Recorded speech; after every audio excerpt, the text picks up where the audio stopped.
Today it's a new day. We're gonna vlog today. I just got a message from somebody asking me why. Not somebody, Pubby. Not somebody, Pubby is asking me why there's no vlog. So, guys, what a night. What a life. I am hungover. I am hungry. Nobody wants to make food. Everyone is just discussing more than making the food. Let's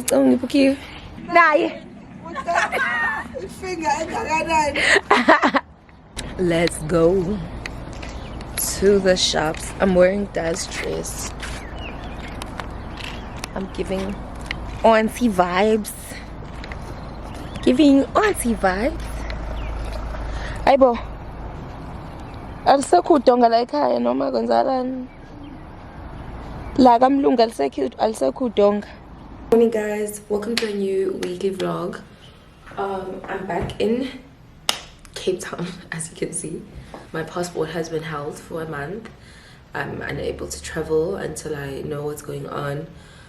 But not only that, I'm unable to make alternative plans if the visa is not going through. You know, I think that's the worst part, is that like if we knew like sooner, we would have been able to, for him to apply for a South African visa, or for us to find another country that we can go to. But now it's like we're literally left with only this weekend to try and find what we can do. So that's also, just gonna zoom in a little bit, that's also one of the reasons why I wanted to come back really, really soon. Give up your heart.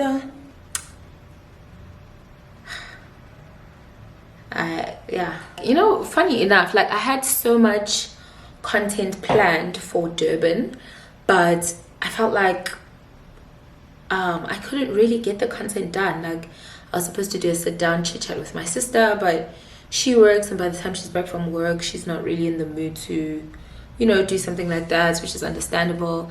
But I had like a whole content schedule for this trip. Like after work, I had like things that I wanted to do YouTube wise, but I was not able to do any of that stuff. Also Nandi was out of the city, so we couldn't shoot with her. I took my nephew out on a nephew and me day because he's the oldest sibling from him and his brother, and so I think sometimes he has to sacrifice a lot, or maybe he has to be like a big brother all the time, and he can't just be like a little brother, you know. So silly. So yeah, I took him out and we went to the mall and we did everything that he wanted to do. And yeah, so that's what I did. Packed, and me and my sister had drinks, and she came to drop me off at the airport. Yeah, so that's what happened. And yeah, I came back really late last night. I was on like a 7 p.m. flight, so I only landed around like 10 o'clock. So yeah, and basically they were just like, I just need to email, and I'm like, I've emailed twice, my boyfriend has emailed, the application center's emailed, and you guys are not responding to any one of us.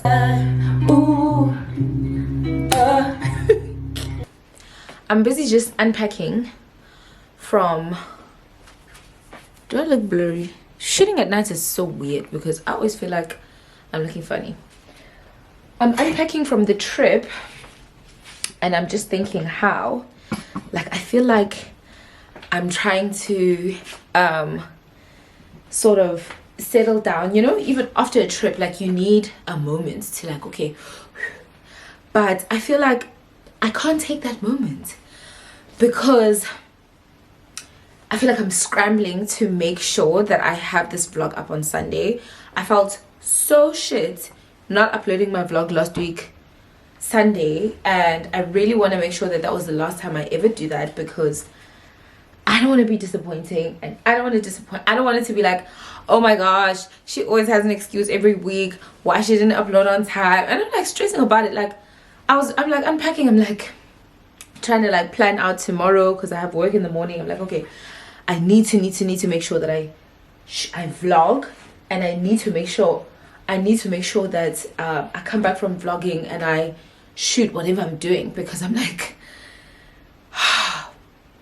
I'm even now like, you know, I always think about things the most at night, but like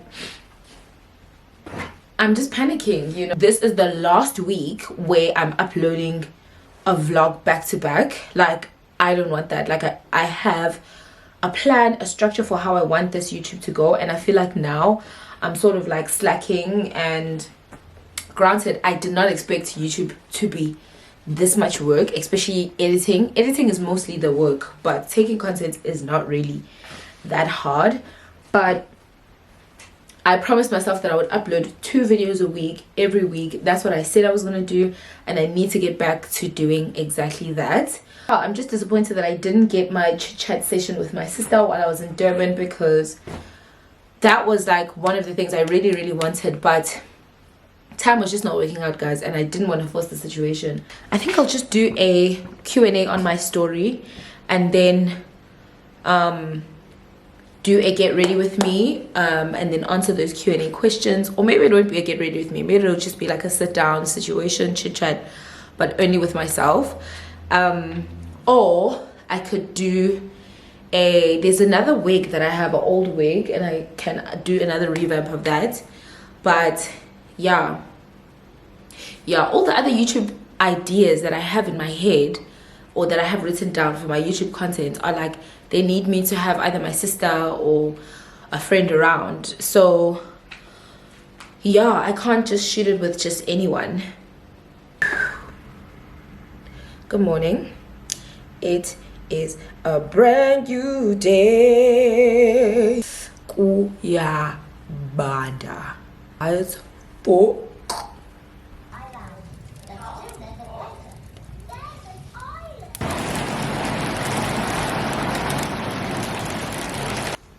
you don't get to that point because life is just consistently just challenging, and the moment you fix something, there's a new thing, and then there's a new thing, and then there's a new thing.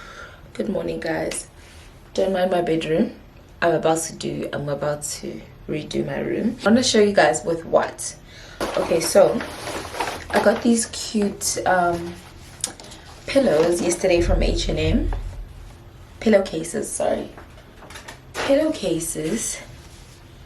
and they're gonna go really good with the bigger pillows, because the gray ones that I had, the white ones that I had before, the fluffy white was like old now, and it was not giving. Sorry guys, I'm just waiting for the people that are coming to clean the carpets and the couch. My white couch is starting to have stains on it. Like every time I have visitors, obviously from like, they'll come outside and they'll sit on those couches, so somehow they've just accumulated some color, which is normal because I've had them for a year now, so makes sense. But these, and then continental linen.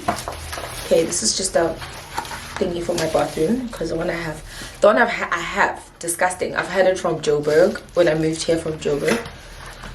So because in my bathroom I haven't really had any inspo on what to do about the bathroom, and it is very limited space, so a part of me feels like I'll only be able to decorate properly in a bathroom when I move into an apartment that has a more modernized bathroom, you know what I mean? So a cover set.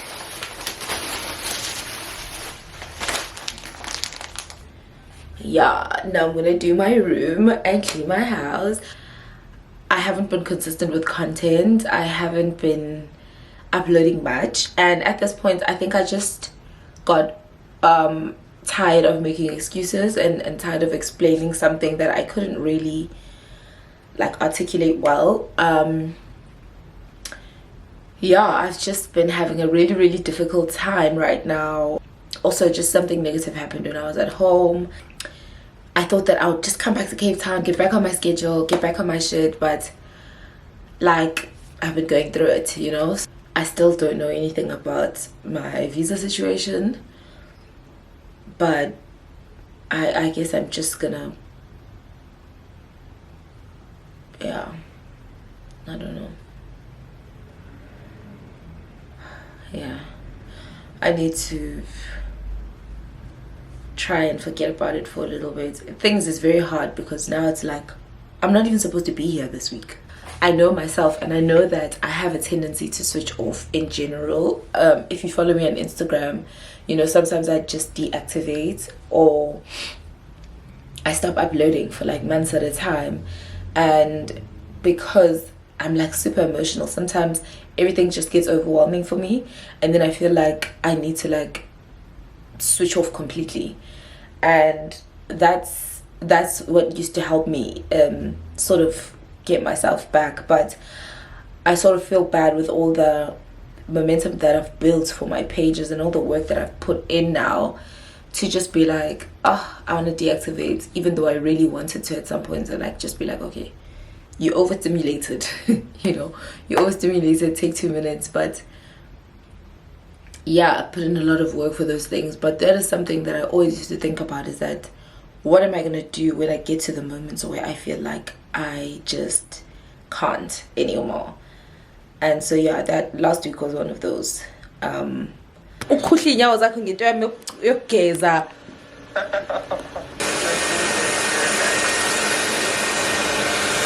to take for my, oh God, I'm like, what does this guy want?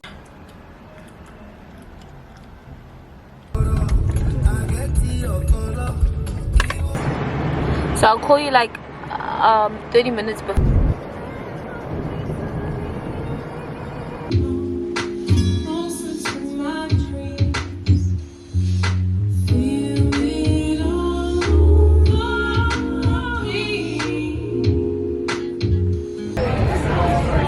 The boat.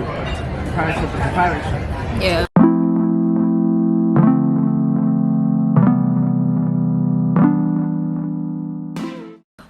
Hi guys, welcome back to my channel. It's Sneha. Thank you for coming back. Please don't forget to like, comment and subscribe on this video when you're done watching. To the people that are new to my channel, my name is Sneha. I am a makeup artist and hairstylist based in Cape Town, and I recently started a YouTube channel. To my already existing subscribers, thank you guys so much for your support, for continuing to watch my content, to engage with my content. I appreciate you guys so much. And yeah, thank you guys for being on this journey. I feel so renewed, and like I've had this like little time off, and now I'm back and I'm like, I'm ready, you know, I'm ready to start again. So basically what you guys watched just now is just a life lately of the emotions that I've been going through and everything that's happened so far. I would start off with day vlogging, as I said, and then by the end of the day I'm just not up to it anymore. So yeah, it is a bit inconsistent, and so I couldn't really put it into a vlog, so I preferred to just make it a little compilation before my Q&A session. Yeah, so let's start the Q&A. First question is from Yo Gamo, and she says, what did you study? Okay, I went to UKZN Howard College. This is a university in KwaZulu-Natal, and I studied housing for 2 years before I took a gap year because of lack of funds. Second question goes, I live in Botswana, but I don't know how to start or where to start. What makes up a kit? And okay, there's no and. Okay, it says and. Starting, honestly, when I started with what I had. And back then, like, makeup wasn't really a big thing for people. I think the basic things that a person should always have in their kit is 3 tones of foundation, 3 tones of concealer colors, 3 tones of everything in terms of coverage, and then at least 2 or 3 eyeshadow palettes. It depends on how diverse your eyeshadow palette is, how diverse your eyeshadow palette is. And yeah, your eyebrow pencils, your mascaras and whatever. But I think once you have the 3 foundations, a dark, medium and light tone, you are able to sort of learn to color match and mix and match colors. That's what I used to do a lot of in the beginning when I just started makeup, because I couldn't afford to buy everyone's tone. And so it helped me to be able to mix and match a bit of the colors and tones like that in order for me to get a person's color right. So yeah. Oh, okay. I want advice on how to start my MUA journey. I love your content, by the way. Thank you very much. Thank you. I think social media is really important if you're trying to get yourself out there. In the beginning, I originally started makeup with my sister. We had a company called Lagodes together, and we used to do a lot of promo work as well. So getting your word out there, it helps with not just doing people's makeup for free, because that's not what is going to English that's not what's going to get your word out, but maximizing the time that you have when you use someone's face. So make sure that you do all the details that you can't do when you are doing your normal bookings. Film creative videos, like do tutorials. People love tutorials still, even to this day. They love showing makeup products, what makeup products you're using, and also your technique, so that somebody who's at home who's not like super skilled with makeup, they can like learn a thing or two. I think doing that, promo videos, because when you ask somebody to shoot something with their face, it's more so for yourself more than it is for them, so you can take your time, versus with bookings that are paid for, you sort of have to work quickly because you are given obviously a certain time. So promo videoing, word of mouth. I think we focused a lot on like delivering really good service. It was like crazy. Like we'd have bookings from like 3 a.m. In Durban from places that were like 3 hours out, and now I honestly wouldn't take a booking like that, because that's crazy. You don't get much sleep, you know. But then we were really focusing on getting our brand out there. So yeah, and like delivering like immaculate service, even when you know, the client wasn't the best or they weren't very cooperative. We'd always just try and our best to make sure that we left and the person was really happy, and that then created a relationship, and that person would refer, and then another person would refer, and that's how we basically got our word out like that. Where did you get your grey coat? Okay, this is from Scotch 11 Sikona. I got my grey coat from the Fix. I randomly walked past the Fix at the mall up here on Adderley Street, and I saw a grey coat, and it was so cheap. I don't remember how much it was, but it was not even 300 rand, I think. Maybe it was 300, but it wasn't over 500. So that's where I got it from, the Fix. But I got it a year ago, so I don't know if you'll still find it, but you can try. How was your move to Cape Town? Is it an expensive city to live in? This is from Pozisa Bangani. That's a good question. I underestimated my move to Cape Town. I thought it would just be smooth sail. I thought, oh, I've moved to Joburg, surely the move here won't be that bad. But with Joburg, when I moved there, I had already been to Joburg very frequently. So even though I moved and it was an out of body, like no, it was an experience and it was like something that I'm not used to, I already knew some things about Joburg. But moving to Cape Town, was very difficult. I moved just after COVID, and I stayed in an Airbnb for 3 months before I signed a lease, because I wanted to see, you know, how work is going to work out, if things were going to work out for me in that area. So I stayed in an Airbnb. I didn't know anyone when I moved here. I was by myself, and yeah, I just worked, and work wasn't so bad, you know. Work wasn't extremely bad, and so I was like, why not? There's nothing that is tying me to Joburg, and Joburg was a very toxic place for me anyways, but I just didn't have the courage to leave Joburg. So when I got here and work was okay, and I was doing my classes and I still got bookings at the same time, I was like, why not? Like, why not try and move? And so I signed a lease. After I signed a lease, we then went into another lockdown, which was, oh God, it like knocked my spirits, because then we went back to curfews and things like that. And so I went back to not working again for a certain amount of time. And yeah, luckily I had a savings before I moved to Cape Town, and honestly, God, and that savings carried me through, I think it was 3 months of the lockdown that we went into again. It was sort of like a curfew, restrictions, whatever it was, but restaurants were not selling alcohol, all those things like that. So it restricted work a lot, but luckily I had a savings, and you know, like now I have this lease that's tying me to Cape Town. But otherwise, had I not had that lease, I had already decided on moving back home. I had already decided that Cape Town was not working for me, and yeah, it was very difficult, but I just pushed. I pushed through. I pushed, and eventually I got my word out there in Cape Town. A lot of people didn't know that I'd moved here, and yeah, I built a client base here as well, and yeah, everything worked out in that way. How are you managing living on your own? Doesn't it get lonely? This is from, oh, Posisa again. It gets very lonely. It is very lonely, and actually I realized that living, like, human beings are not meant to be on their own, guys. Like, as much as we always want like our time on our own and like our space away, and we always like, oh, I'm a recluse, or I'm like an introvert or whatever, like, we are not supposed to be on our own.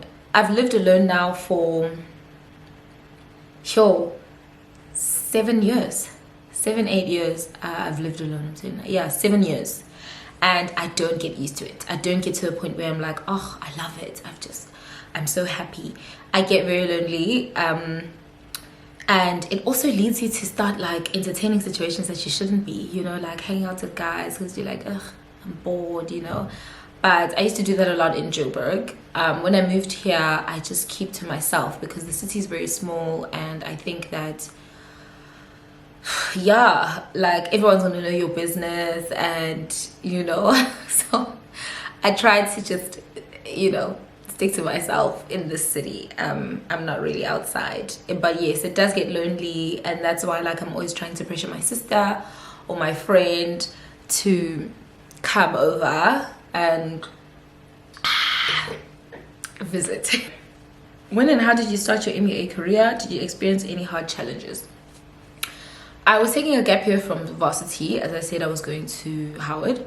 I took a gap year, and during the gap year, me and my sister started doing makeup.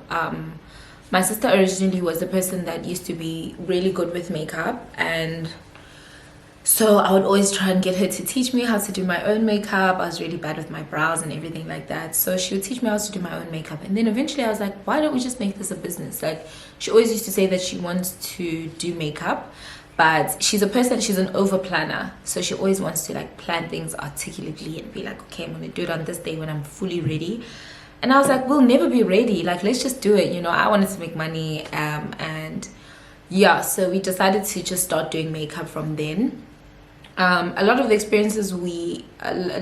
bad experiences we had were mainly just being taken advantage of as startup and young entrepreneurs. Clients would have us coming to their house at 3 a.m, 2 a.m, and they would be like, oh, we have to take a shower, we have to eat breakfast, can you wait here?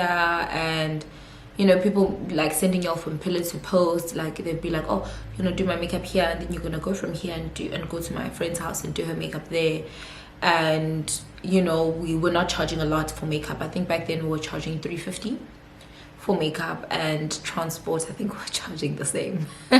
So we're doing, you know, like, but we just did it because some money was better than no money.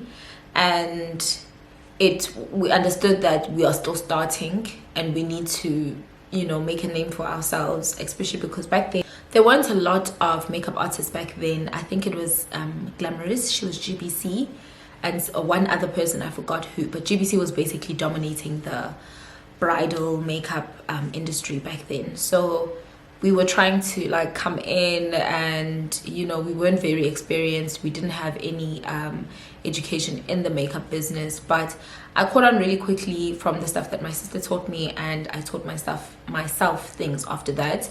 And yeah, she ended up stopping makeup, but I continued, and so obviously my skills changed and my skills improved. And yeah, but I think the most difficult thing was just charging very little for a lot of work and being, I would say, undermined by clients. Do you ever miss your ex-friends? Erica Nobuhle. I'm trying to now think of the different friendships that have ended for me. I do. I think I do miss some of the friendships. The thing is with me is that by the time that I exit a friendship, I don't usually look back from it, just because I think I'm not a perfect person. I can never say that I'm perfect. I know that I have my own faults as a friend, but there are some things that have nothing to do with just friendship flaws. And by the time that I leave a friendship, I think I have gotten to the point where I've accepted as much as I can accept from the situation.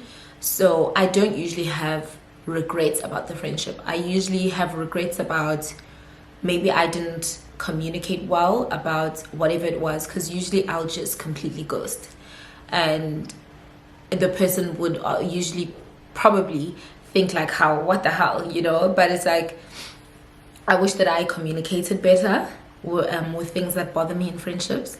And I think that I suppress because I've been known to be aggressive in my past. So I try to not voice the things that upset me in my friendships, just because I don't want the person to think I'm coming on too strong or I am being too aggressive towards them.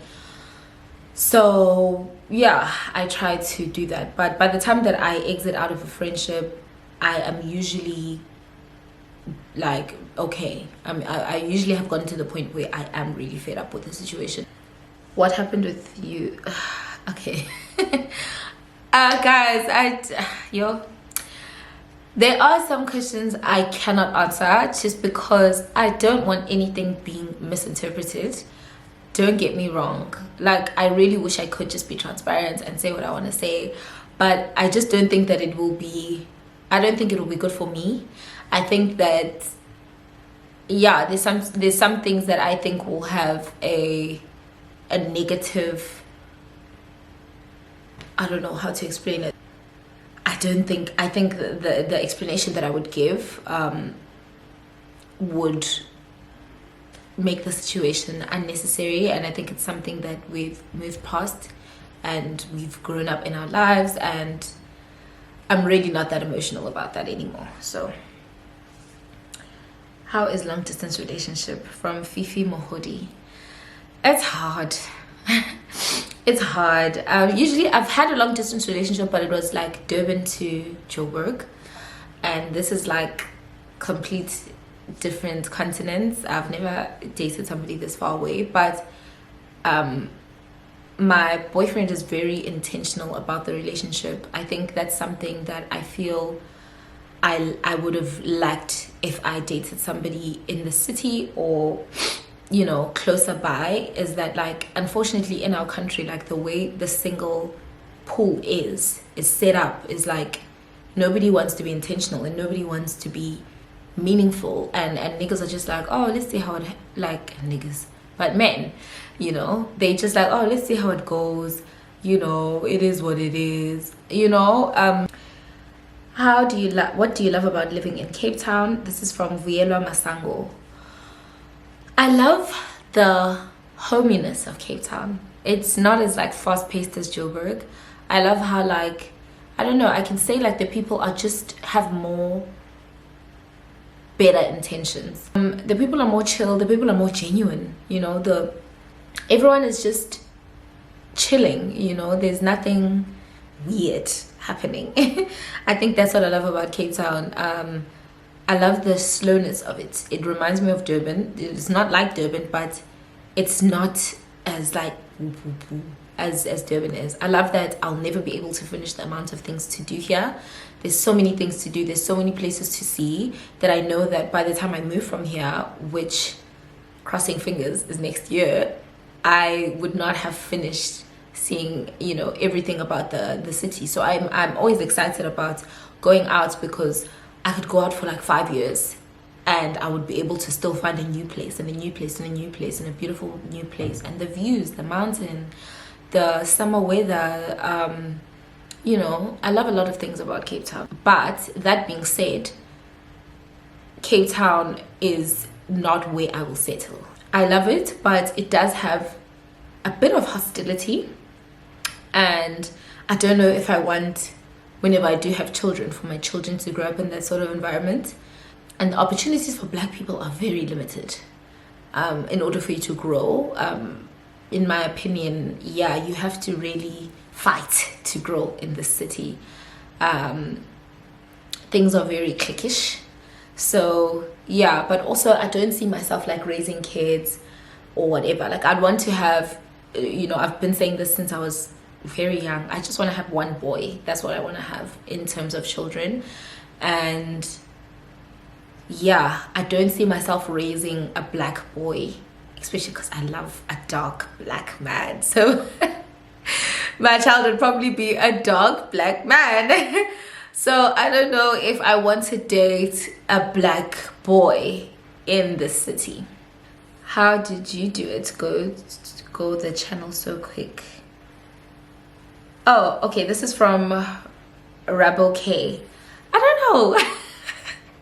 I don't know how the channel grew so quick. In fact, I felt like, because I've never, guys, like, I don't know how to say this, but YouTube, I've never really been exposed to YouTube. Like, I didn't understand YouTube until I'm a pimple popping and ASMR addict.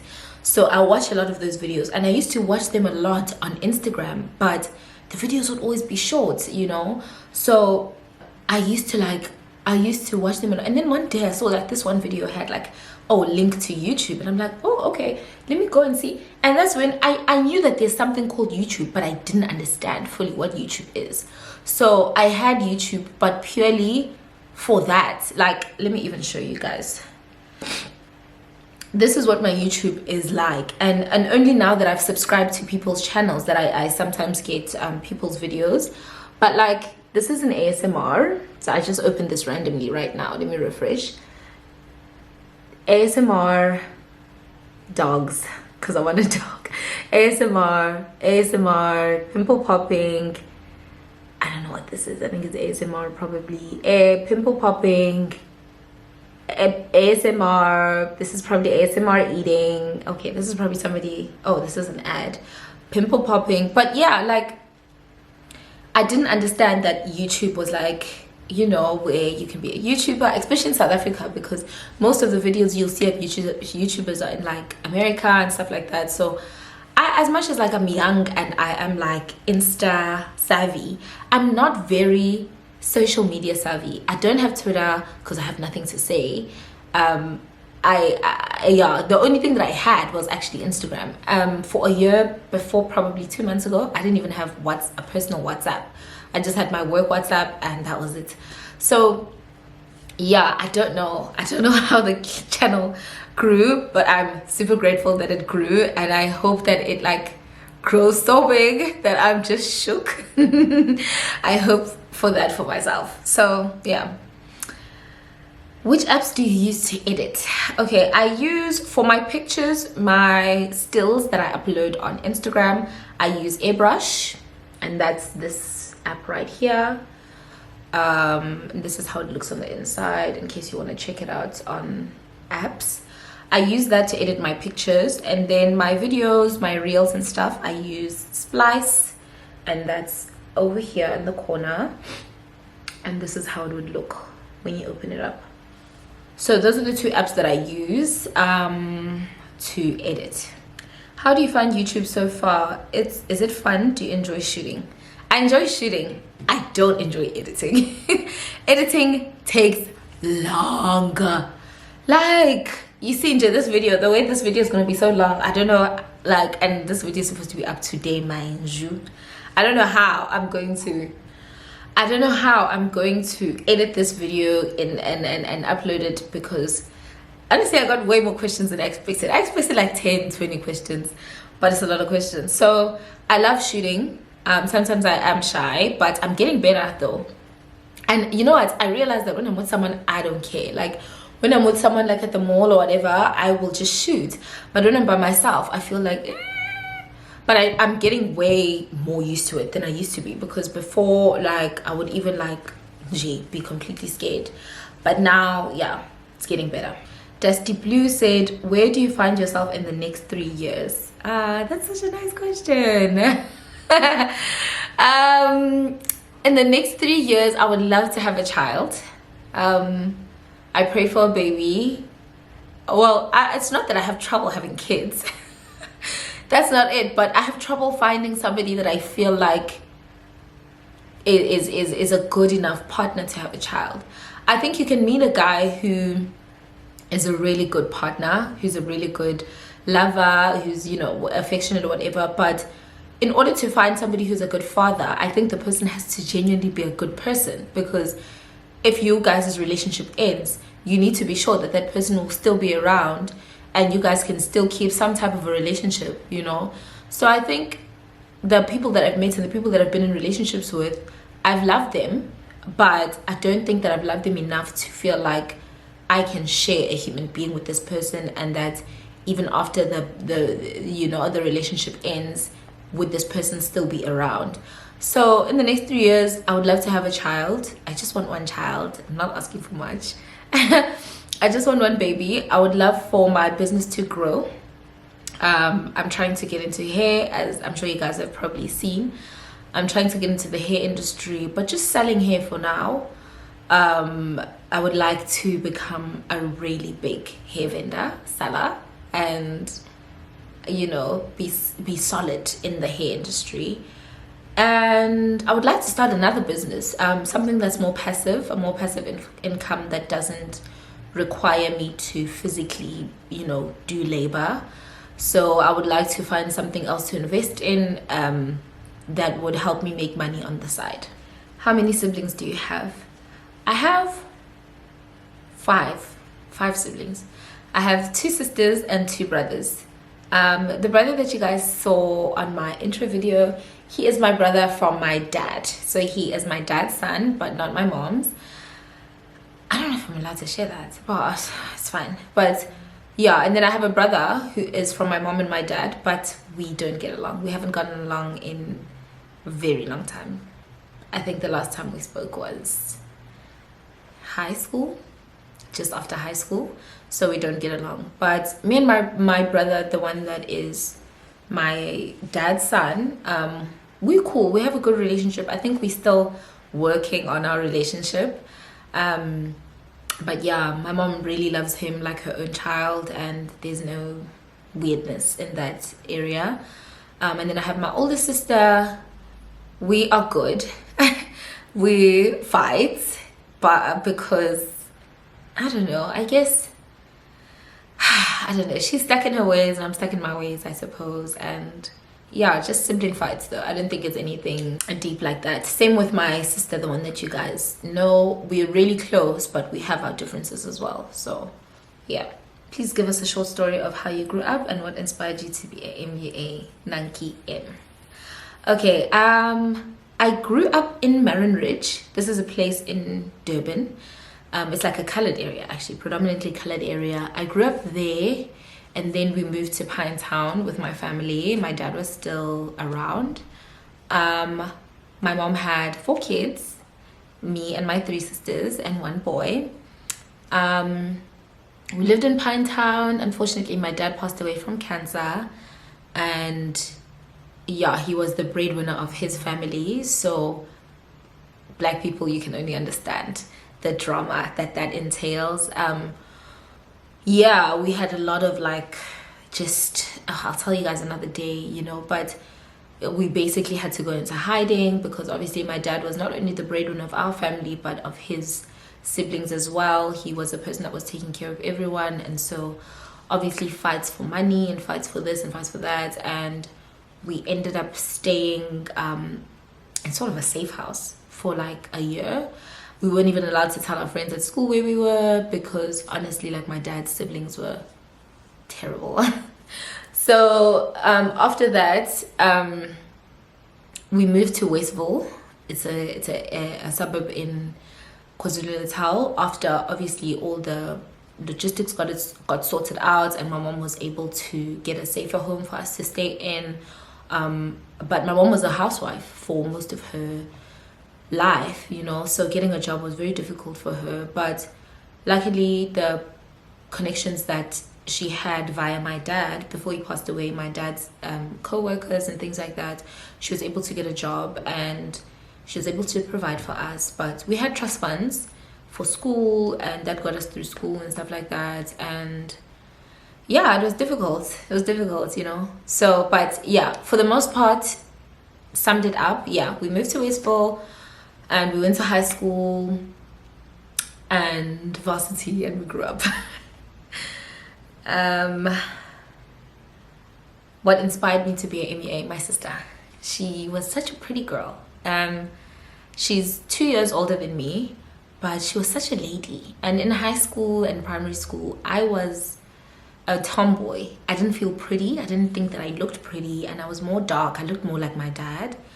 And she took my dad's good features, but took my mom's good features, and then it all mixed into one human being. She had this sharp nose, and she was this like angelic light, you know, feathery person. And so I used to look up to her because I used to wish I was that soft. When I was younger, I used to hang a lot with my brother. We used to wrestle, we used to fight. So I was way more tomboyish. Up until probably grade 10, 11 of high school, I was like a tomboy, very much a tomboy. So yeah, she used to do her makeup, she used to do her lashes, she used to be a pretty girl, you know, and she used to be a popular girl in high school.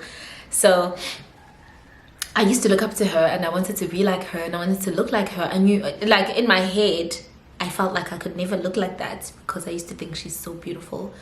But she would do my makeup, and she'd do my eyebrows, and you know, things like that, and it would make me feel pretty.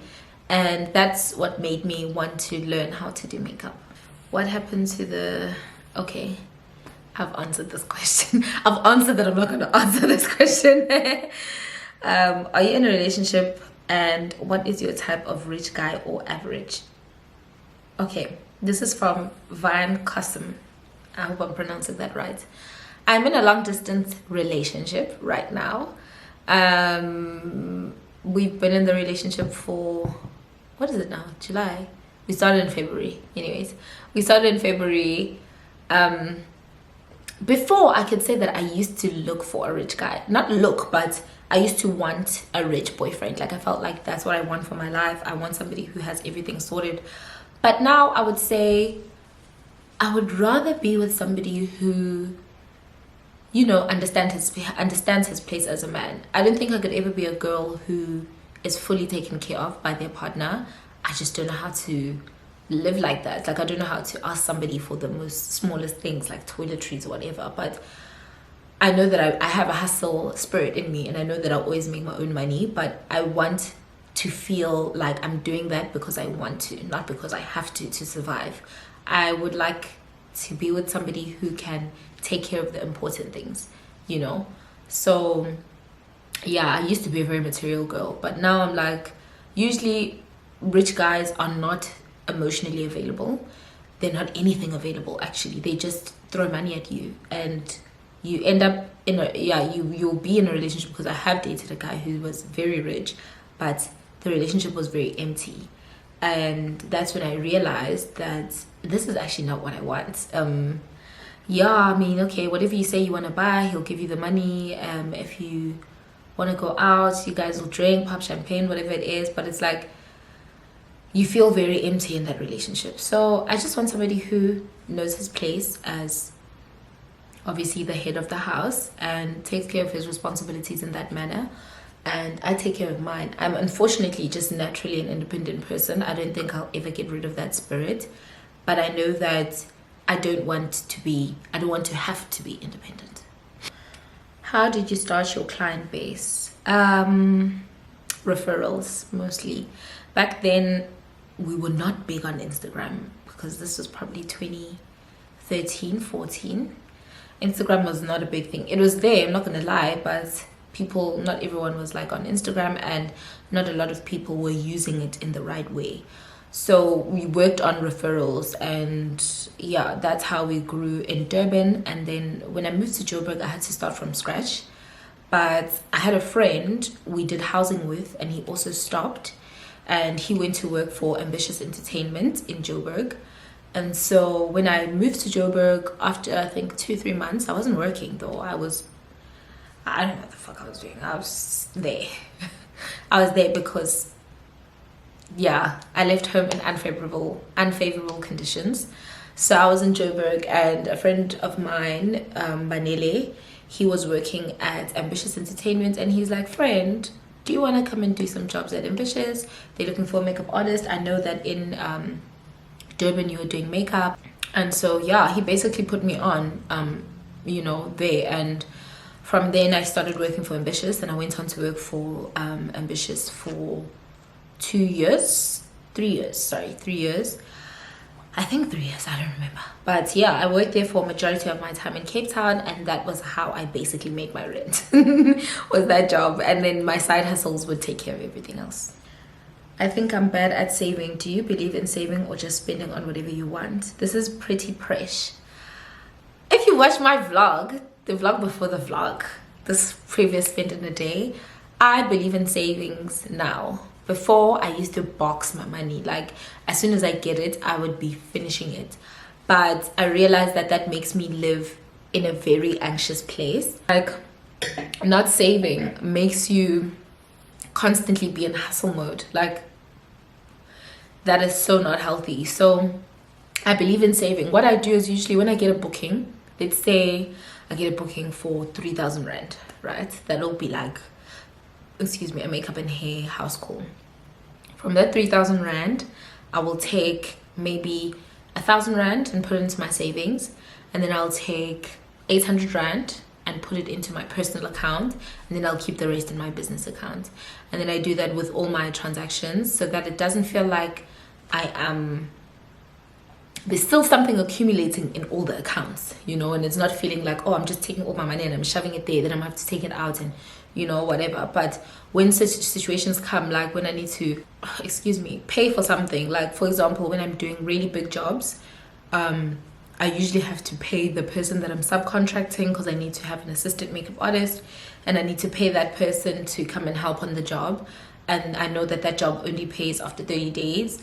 I will have to take out of my savings to pay that person, or whatever. So that's what I do. And then from my business account, I use that to pay for my rent and for the monthly things that I need from my makeup kits and things like that. And then for my personal account, which is my personal money, I'll use that for my Wi-Fi, my groceries, all the things that I do for fun, so that's what I'll use that money for. And then my savings just stays as my savings. Pretty Presh also said, would you say it's hard bringing people to your space in regards to friendship? Yes, I would, and I regret it.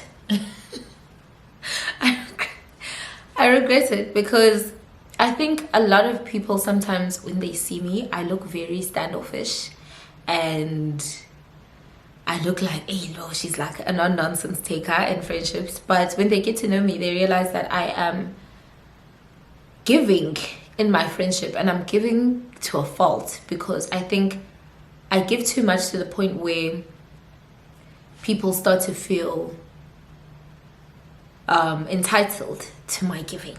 This is just friendships that I've seen in like the past, is that, yeah, I think that's a fault of mine also, because I get people used to something, but not really, because if somebody gave me something good in a friendship, like honesty and consistency in a friendship, I would give it back. I wouldn't just take from the friendship. So now I've learned to be more picky, because times when friendships ended, I used to blame myself. I used to feel like, why is it that these friendships are ending, and why am I always the person that stays and doesn't have what, like, especially because like before, like when I was a very hard teenager to deal with, my mom would be like, how come all your siblings are not speaking to you? You should see that you're the problem. And I think I carried that into my friendships as well. It's like every time I'd have a tiff or like a disagreement with a friend, I would always try and look at it as my fault. And then I eventually started to just get out of that space and realize that, I think that I try really hard in my friendships. And again, the only thing that I could say that I'm wrong, I don't do well, is communicating when I feel like somebody has wronged me. and I suppress my emotions when I feel like something is wrong, because I'm like, I don't really want to get into an argument. You know, I was such an arguer that I avoided arguments for so long that now I'm scared to argue. I don't want to argue. Not even that I don't want to, I'm scared to argue with someone because I don't know what the outcome will be. Dominic Nduli said, how did you get over your first heartbreak? Oh, time. Time was what helped me. We spoke about that heartbreak on my girl talk with my friend. There's so many details that I actually left out on that girl talk, you know, but it was the first one that we've ever had. But that relationship broke me. Yeah, there were so many things that I missed out on, just like the disrespect when it comes to when a man starts to lose interest in his relationship. We don't address how mean a guy can get. And yeah, I don't even want to start beginning to talk about that. But I think because I've healed from that relationship, I'm no longer upset at him or anything like that. But he has tried to reach out a couple of times and be like, hey, how is it? You know, like, we should hang out, we should have lunch, we should have whatever. A friend of mine told me he had a baby, actually. I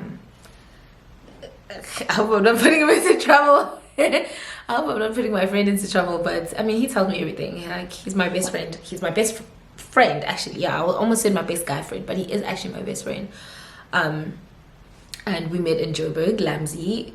Maybe if you guys follow me on Instagram, you've seen me post him a couple of times on Insta.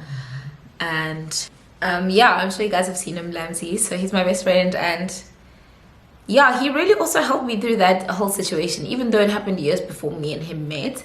But he was able to let me understand men better. I think I've had men friendships before, but with him it was like now this is like in my grown age, you know. And he helped me like put things into perspective and stop like beating myself up for that relationship, because yeah, I did. But time, I think time was the only thing that helped me really get over the hurt and the disrespect that I endured. And I don't really know why I did it. I don't know why I put myself through it and told myself to continue when I could see that, you know, this person does not see me, like, does not see me. But yeah, I was a very different person then. And yeah, it was just time, babe. I can't even say there's anything else. Lunch Angase says, why? Oh, okay.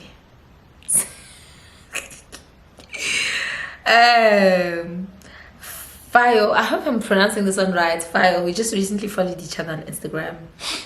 The most questionable thing you've done for money. The most questionable thing I've done for money. I honestly haven't done anything for money. I'm not even joking. Like, I'm trying to think, what have I done for money? Nothing. There honestly isn't anything.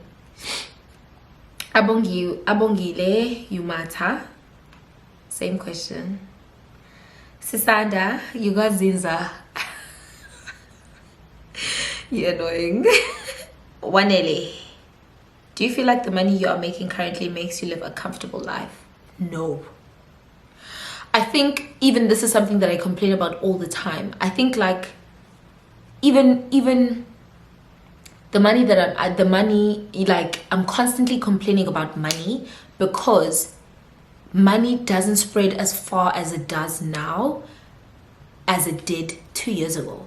Like, before I moved to this apartment, I feel like money went a long way.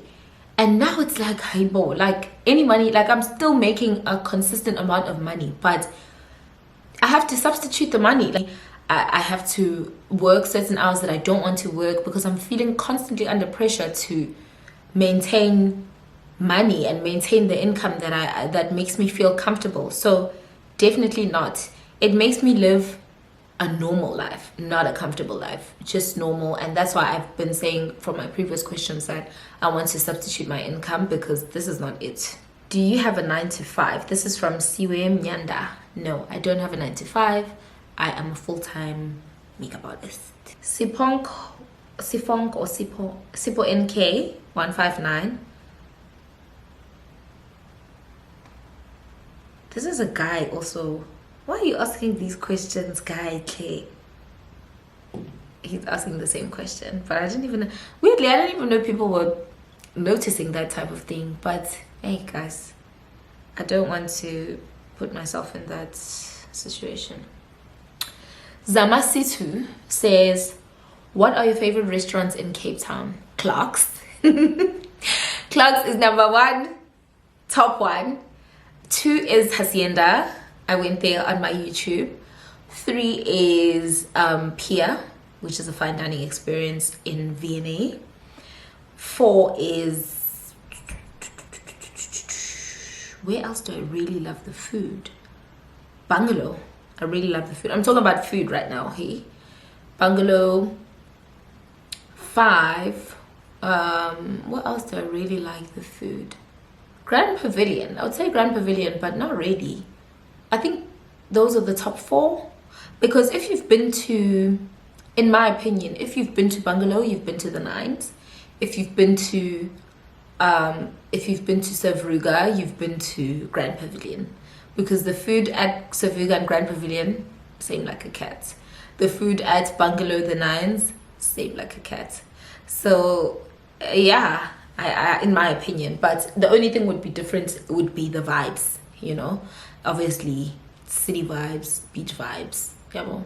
But those are my 4 favorite restaurants. In terms of experience, where I've experienced a beautiful experience, top 1 would be Le Petit La Colombe in Franschhoek.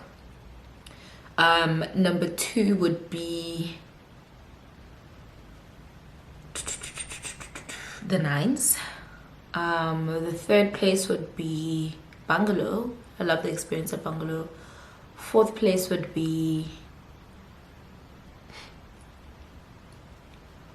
probably one of the wine estates. I can't now think of it at the top of my head, but one of the wine estates that I've been to, which I've just been to a couple, so I can't remember like word for word. Have you found a good salon in Cape Town? Hey guys, I'm still searching. I was at Magnolia from when I moved here till now. I love Magnolia. It's just that when I make an appointment, I usually still have to wait when I get there, or there's miscommunication in the salon about my booking and then I have to wait. So that's my only problem with Magnolia, but I love Magnolia. And I've just honestly went to other places because I know that when I get there, there's going to be somebody to do me right then and there, instead of, you know, having to get there and then I wait a bit longer. And yeah, I'm always in a rush, guys. I'm always in a rush because I hate sitting down and I hate doing maintenance. But I tried the new salon layer that was on my video, my vlog, and I liked it, but I don't feel like their cornrows lasted very long. Their rows, and usually the ones at Magnolia will last me like a good week, where I can wear them out because they're like really cute, really nice. But these ones were not so great. But I did say that I want to try them again and maybe be more specific about what I want and see if they can like understand that and do that. Otherwise, I'm going back to Magnolia. Amahle Ngobo says, how long did it take you to acquire the life stability you have now? Love you. Thank you so much, Amahle. I love you too. It took me a long time. I think I've only actually acquired stability now that I've moved to Cape Town, and not even now that I've moved, this after the first year of moving. I think I only realized that like I am now, you know, in somewhat of like a smooth sail was probably last year November. That's when I started to feel somewhat like stable. As I said, I underestimated the move to Cape Town. I was just not yet situated, and I only started to feel like, okay, I only started to even see Cape Town as a place that's like my home then, which was almost 2 years afterwards. So yeah, it's taken me a while, and it's taken me a lot of like bad financial decisions. But also COVID happened, guys, and when you are self-employed, COVID hit self-employed people very hard. In fact, to this day, I still don't understand how I made it through COVID. I really don't get it, because I didn't even go home during COVID. I stayed in Joburg and I made it through. You know, my ex-boyfriend, the one that I hate, at some point, like, he paid my rent for like 1 month, and Yeah, I really don't know how I made it past that point, because we weren't even seeing each other, we weren't seeing anyone at that point. And back in Joburg, I had such bad financial decisions that I wasn't even saving. I'm not even gonna lie, I did not have any savings. I don't know how I made it through that time. Probably the savings that I had, at most, I had like 10,000 rand, which was rent back then was like 7.5 where I was staying.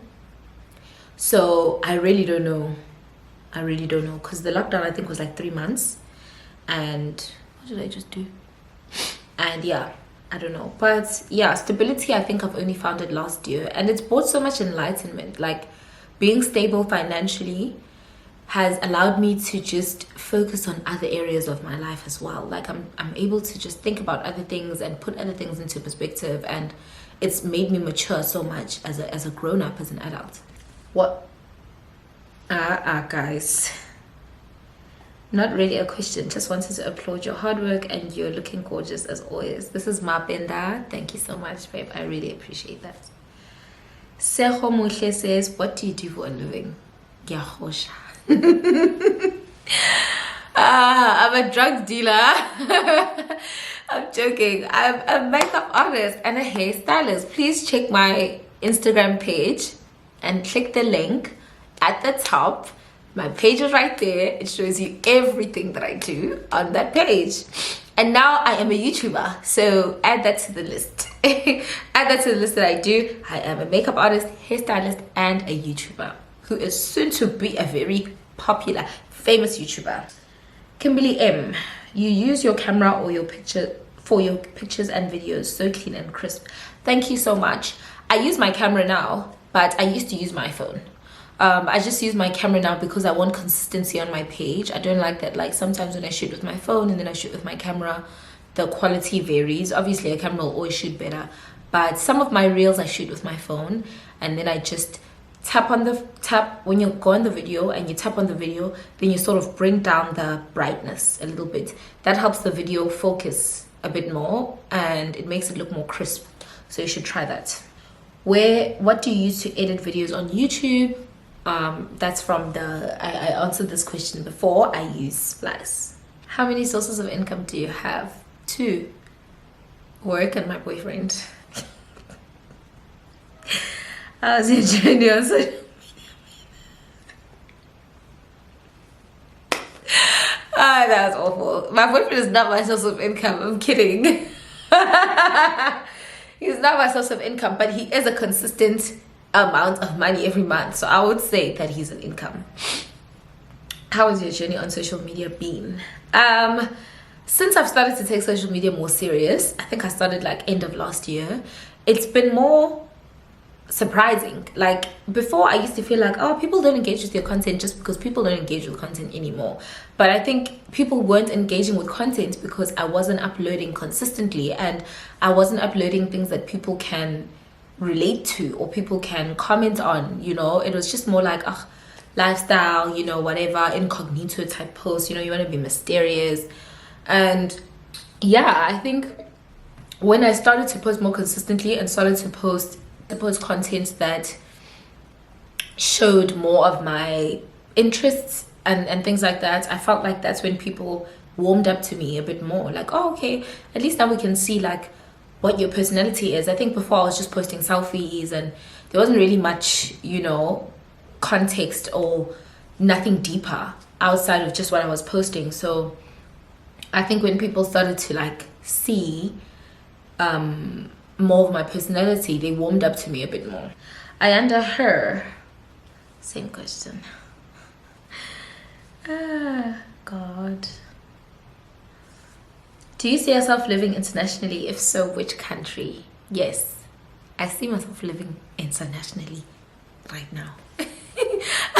Cape Town is an international country, okay? I'm joking. I do. I've always wanted to live in America. I was planning that when my lease ends, because I renewed my lease where I'm staying for 2 years. When this lease ends, I would like to try living in another country, America or the UK. My sister wanted to move to the UK, and I was thinking we would move together. We were both actually planning towards moving together. And so yeah, that is basically our plan. Not even that before I met my boyfriend, that is still our plan. But now that I've met my boyfriend, obviously he wants us to live together. And yeah, it's not something that I'm opposed to. It's something that we are looking into doing whenever we can. And so yeah, and he lives in France. So you and your sister unfollowed each other for a while. Were you fighting? Yo, that was so long ago. That's so crazy. Only prettiness. Yes, we were fighting. Well, this was back when I still lived in Joburg though. We were fighting, yeah, personal reasons, but we had a very deep fight. And my mom got involved. I didn't think she should have gotten involved, and I think that's what perpetuated the matter. And yeah, my sister is my mom's favorite child, and I say this with no hate, no malice. I've accepted it. We've all accepted it as siblings, you know. So we had a fight for transparency's sake, you know. So I'm gonna be transparent about this because I'm not gonna be transparent about the other thing. But we had a fight, and yeah, the fight just got blown out of proportion because a lot of things were brought into the matter that we had. And originally the fight was my fault. I had done something wrong, but the way in which I guess she retaliated to the matter and involving like my mom and everything like that, it was very wrong. And the things that they mentioned were wrong. And so that then made me decide to completely cut off from them for the year that we did. And yeah, I think then we just realized that this is not good. And me and my sister have a very, very strong, you know, relationship. So when we're not talking to each other, it does affect us. And, you know, so after some time, we fixed things from then. Please share weight loss secret. Also from Prettiness. I do starvation diets, girl. That's just the truth. I do starvation diets, and they're very hard, and they like take, you know, a lot from your body, but they work. Because even though I gain weight from time to time, like the diets will never make me like catapult back into 100, and because the biggest I was, I think it was 101, 102 kgs, and I'll never go back to that weight, you know, even when I know that I'm like eating irresponsibly sometimes. But the diets, I had it on my highlights a while ago. It was the 28-day diet, and that's really what made me lose weight. Hey, hope you're good. This is from Posa Lee. Hey, hope you're good. My question is, where did you learn how to do your makeup? Okay, I've answered this question a couple of questions before, but my sister was the first person that taught me how to do makeup, and then I improved from there. Oh, that's it. That's the end. Those are the end of the questions. Thank you guys for watching my video. This was a good Q&A. I really enjoyed it. I think I'll do another one actually, if you guys stop asking me that question. But I'll do another one because I really enjoyed it. Please don't forget to subscribe to my channel. Please follow, like, and subscribe. Comment underneath to let me know what you guys thought of the video and any advice on what new videos to do, any content that you guys would like to see. And thank you so much for my new subscribers that have just joined, but thank you even more to my subscribers that have continued to stay on my page even after I went on that little hiatus. And I appreciate you guys so much for continuing to stay with me and being my family. How do I say this? When somebody had asked me what I'm going to call my subscribers, and then I started to get so stressed because I'm like, oh my god, do I need to come up with a name? Like, I don't feel like I need to have a name. I'm just like, but yeah, I haven't come up with a name, and I'm like anxious about that. But anyways, I appreciate you guys so much, and you guys have like become my little online family, and I know that I can just go online and see all you guys have supportive stuff, and I really appreciate that. And I hope you guys enjoyed this video, and I'll see you guys during the week at my next video.